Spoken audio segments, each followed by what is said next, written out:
Hey, it's Jasmine Best back with another Artist Life video. So I did a poll on Instagram to see what topic people want me to cover next, and the most popular topic was a art, work, life balance.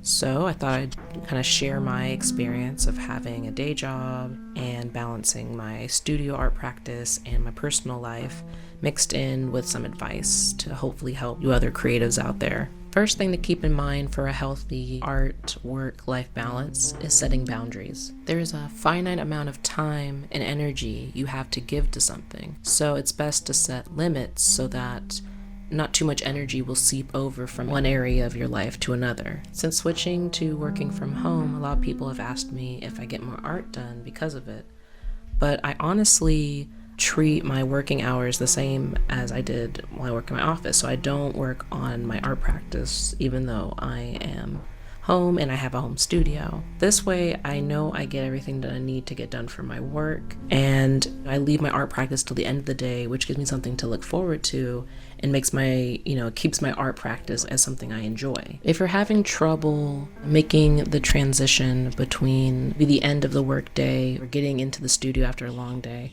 I think creating a habit or activity that helps you transition might be helpful. For example, I've actually started to exercise, kind of transition myself out of the work mindset and into a art production mindset. The next thing I'd recommend for a healthy work-art life balance is to experiment until you find the best way to organize your thoughts, your ideas, your task, your processes. Like, how are you supposed to organize everything if you don't just lay it all out there? And that can be done with like planners or calendars or to-do list, or using apps like Trello or Notion, or bullet journaling or digital bullet journaling. But you need to at least try these things to figure out what works best for you personally. And it could be a mixture of these things. Personally, I use paper calendars, dry erase calendars.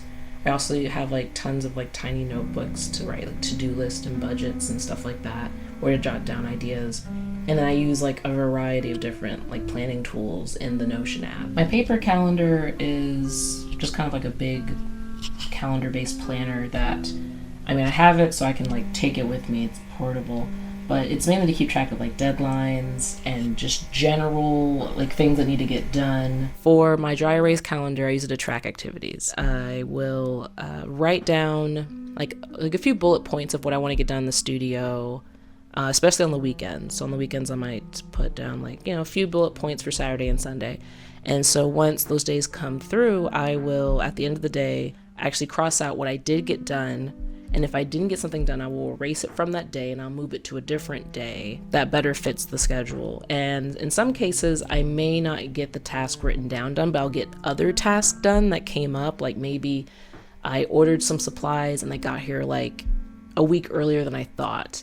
So then I might work on the stuff that involved those supplies because they came in early. So what I'll do in that case is I will erase what I would have done if those supplies hadn't gotten here early, and I will write what I did do and then cross those out.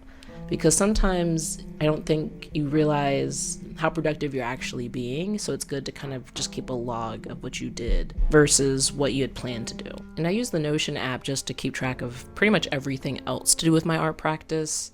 Everything from like artist call deadlines to all the information about my completed art dimensions and cost and materials, a general studio to-do list, stuff like that. And these organization tools aren't just like useful in art practice. I usually keep like a notebook specifically for my day job that I track there. I have digital calendar for that. And, you can track things like grocery list and recipes and food prep stuff for your personal life, because honestly, food prep is a good way to just help you just get more time in your life. Next bit of advice is set deadlines or find someone who will. Okay, I'm going to let y'all in on a little secret. I like having art exhibitions because they come with deadlines. Now, I'm not a procrastinating type of person, but I'm also not the quickest moving person. So if I didn't have a deadline set for an art project, I would just kind of work on it bit by bit, very slowly, and it could drag on. But with a deadline, I know how much time I can allot to each day. If I have something that is due in 2 weeks, I know that I need to divvy up the task to kind of spread it out amongst those 2 weeks so that I can, check how things look.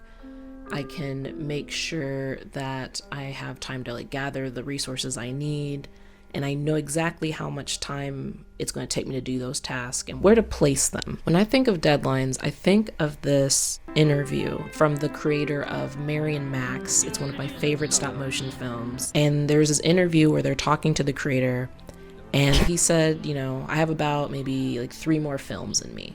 Knowing that his body is, he's not physically able to do certain things he was previously when he made those other films, that he's just doing a bit of math, really. And I think that's very true. There is a finite amount of art that I can create, and if giving myself deadlines or signing up for things where someone else gives me deadlines helps me squeeze more art into my life's total amount of art, then I'm going to embrace that. Okay, I think this one's a big one. This one's about optimizing your schedule. At the end of the day, after a long days of work, being a creative, you want to get your sketchbook out, but you're too tired, you're too drained, mentally, emotionally, physically, what have you, and then you don't draw, and that creates this vicious cycle of being kind of depressed because you didn't draw, and then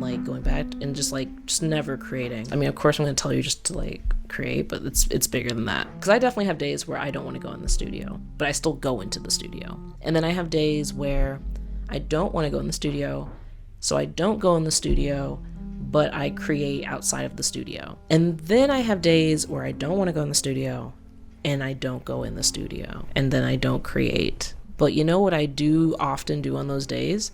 Those are the perfect days for planning and admin. These are the days you answer emails. These are the days that you schedule out what you're going to do on your days off. These are the days where you maybe plan out what you're going to post on Instagram or something like that. Maybe it is putting out supplies for a day off. So if I'm planning what I'm going to do on my day off, I know, maybe I need to do this ink wash painting, or I need to start pinning this fabric together. So I know I need to put out these ink wash and water, containers and brushes, or I need to get certain fabrics ready, or make sure that my work table is clean, things like that.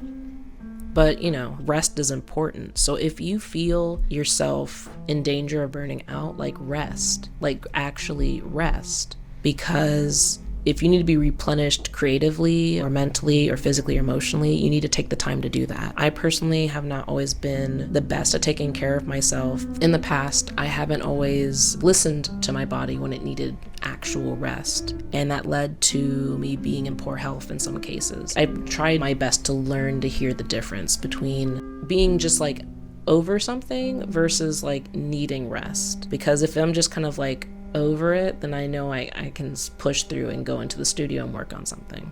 Thank you so much for watching. I hope by sharing this that it helps someone else out there. Keep in mind, I'm not perfect. I definitely make mistakes in keeping a balanced life, but I feel that I have at least improved from where I was a few years ago. Let me know if you like this video, comment below. For more content, subscribe to this channel and or follow me on Instagram. And until next time.